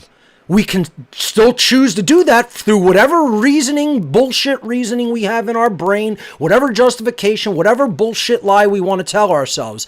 But creation is still going to deliver the consequence upon us.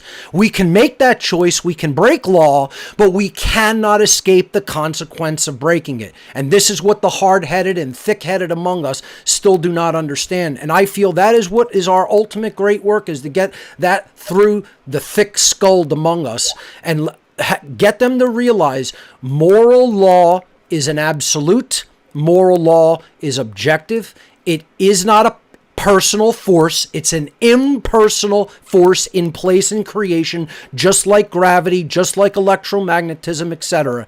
And if you attempt to violate it, you can choose to do so, but there will be consequence, like the 2-year-old going over the cliff and going splat. You are going to be held to account, whether in the 3D, outside the 3D, in the realm of pure consciousness, in the realm of the body, in some form. Karma will be in effect and have consequence over you. And people, the last thing I'm going to say, and then I'll turn it over to you, and we can go to the phones for the last couple minutes if you want, is the role of intent is not part of karma.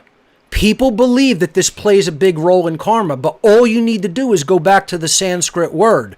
Karma literally means action. The word means action in the original language that it comes from. Do you think they would have named it action if behavior wasn't the main consideration and if intent had a vast, large amount to do with it? Intent has the sliver of slivers on the top, less than the skin on pudding, okay? And then there's an ocean below it that is about action.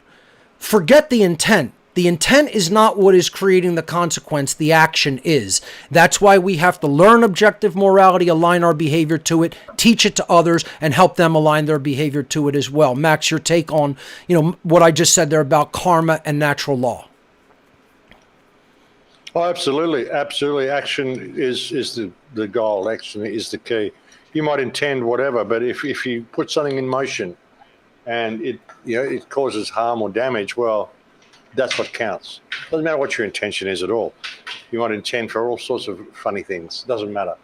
It's what you do in your life. It's what you do that counts, which is why we do what we do. It's why I do what I do. I mean, yeah. And if more people looked at it that way, yeah, intention. I mean, it's all very new age. You might have deeper intentions with lots of things, but I don't know. Action is where it counts. That's what defines us as beings, is the actions that we take in the world. The intent could be all internalized. It's a lack of action. It's the lack of action that's brought us to this point, and wrong directions. With not. Solution is not believing in ourselves. This whole thing I attribute to a loss of self. That's right. And the belief in ourselves and the action that we take. We're scared to take action because we don't believe in ourselves. We somehow think we're powerless when we can be of such incredible power. It's all in our potential. We just have to unleash it by believing in ourselves. Max, let everybody know where they can find you, and then let's go to the phones for a few minutes for the duration of the show. Where can people find the body of your work? The same place it's always been, thecrowhouse.com. Old HTML website, folks. Doesn't look good on a cell phone. That's just the way it goes. But I've been kicked off just about everywhere, but you'll still find me on BitChute and Odyssey. I've been meaning to get over onto your network. I've been very slack in that department. I've had so many, traveling and moving to Mexico and computer issues and bandwidth problems and well, listen, I'll tell you to that in that regard, Max. We have all of your accounts created, and they will be sitting and waiting for you when you are ready. Anytime you are ready, we will have you immediately on One Great Work Network. That is entirely in your court, and I understand when life situations create the need for you to have to take care of your own stuff first, but whenever you're ready, we'll be there for you. Thank you, brother. Yeah, it's been chaos the last couple of years. But yeah, everything, you'll find me at thecrowhouse.com. Links to all the places I am from that homepage. Excellent. Let's see if we can... Yeah, you got it. Absolutely. Let's see if we could squeeze in a couple of callers for the duration of the show. Does that sound okay? Yeah, it's all good. Great. All right, let's hear from Steven. Steven, you are live on What on Earth is Happening with our special guest, Max Egan. Go right ahead.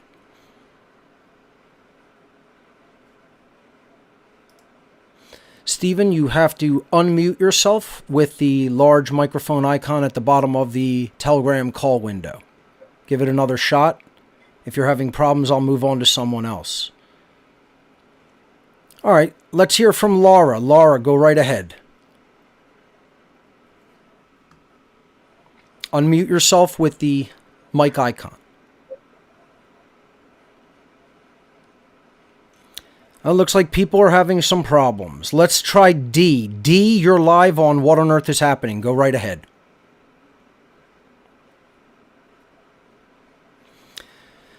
Oh, I apologize. It looks like our listeners are people on the call-in line are not getting the idea that they have to unmute. Let's try David. David, you're live on What on Earth is Happening. Go right ahead. Hi, Mark. Thanks for taking my call. There we go. Thank you. You have any questions for our special guest, Max Egan? No, I don't have any questions, but I did want to make people aware of, I have a podcast out there. There's only 3 episodes so far, but there will be more. It's called Better Late Than Never. And if people want to find it and check it out, they just need to type David Wilcox Better Late Than Never into a search, and it should be the first result that pops up. Cool. That's what it's all about, is speaking out into the world. Max, how can we encourage other people to speak out and put forward their own work in a formalized way? Because I think when they do that, we reach the maximum amount of people. What do you do to try to encourage and inspire people to do that? I know you do that through your own work, but how can we verbally encourage people that this is what's of utmost importance, is their own putting their voice out into creation and helping other people to become inspired and to take action?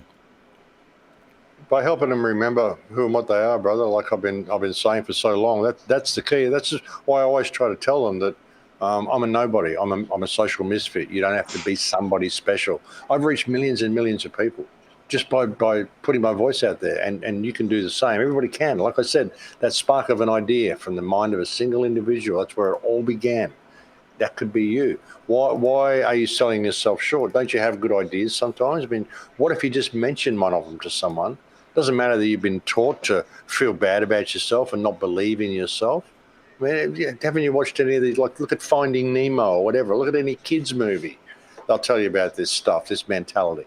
You just believe in yourself. Put your idea out there and see if it takes root and takes seed, because everybody has value. And that's what I've tried to convince people of, or convey to people right through from the very beginning of my shows. The most important thing, like I said, the most important thing about everything I've done is that I'm a nobody. That's the most important factor. I consider it the same way. I'm just some guy from South Philadelphia who happened to go down an interesting life path. That's all.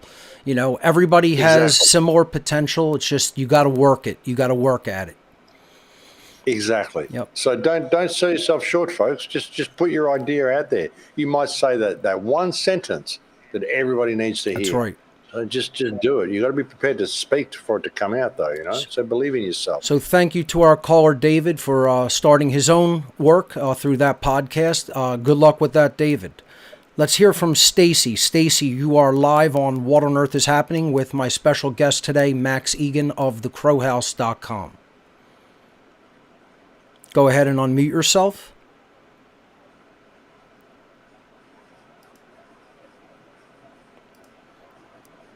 So folks in the call room, just there you go.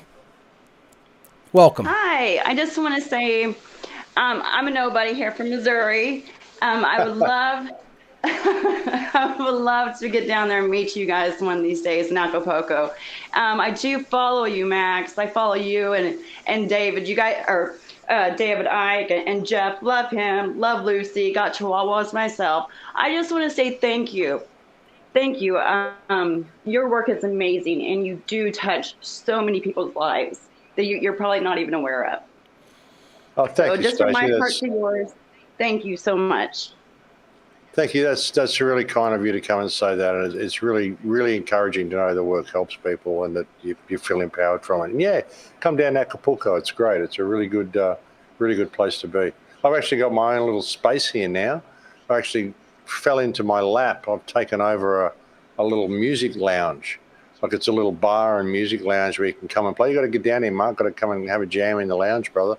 You're a musician. That's just the way it is. You've got to be here now because I own a music bar. I'd love to at some point. Got no excuse. Yeah. You've got no excuse for not coming. I've got you trapped. So, yeah. So, you should come down and check it out, everybody. And, yeah, we're going to get through this. I had a good time. We're into a lot of ugliness yet, Right. but it's going to get better, I think, Exactly. I had a good time the couple of years that I did go down there. So maybe at some future point, we'll see what happens. So yeah, I'll get you down. Let's hear from Ernest. Ernest, you are live on What on Earth is Happening with my special guest, Max Egan. Go right ahead.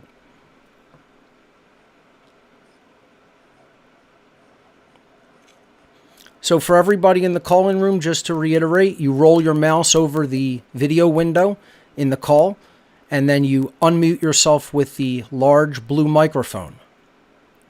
Then we should be able to hear you if your audio is set up correctly.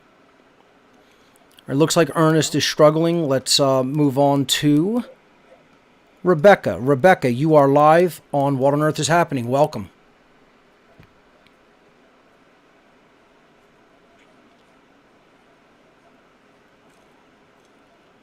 All right, let's try Ian. Ian, you're live on What on Earth is Happening. Go right ahead. People have to get the hang of Telegram, I think. Yeah. You have to unmute yourself. I unmute you from the server end, then you unmute from your end, and then you'll be live. All right, let's move on from Ian. Let's go to Sue. Sue, you're live on What on Earth is Happening.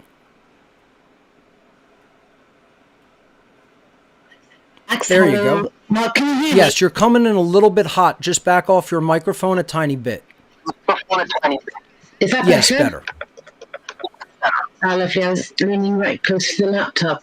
I'm sending from Wales, the UK, and Max, I watch a lot of your videos, but I don't really comment on them because I'm still trying to get used to BitChute, and there's so many different platforms at the moment. Don't give up what you're doing, and I love the fact you've just got that new restaurant and that place that you're going to be doing a lot of jamming or whatever you call it, when you're creating music with other people. And I'm hoping that soon that you'll settle properly and get some more animals. Can you hear me? I can. It's a little distorted, but I could get the gist of it. I think it was kind thoughts. I'm sending love anyway. Don't give up, Max. Love everything you're doing. Thank you, darling. I will never give up. Don't worry. Don't stress on that. And it's all falling into place. And it's interesting because I never planned it. It just kind of landed in my lap and things are going the way they go. So, like I said, if you throw yourself to the wind, you can ride it. And that's what's happening. That encourages us as well. You're very motivational. Thank you. Sue, thank you so much for your very kind much. words there.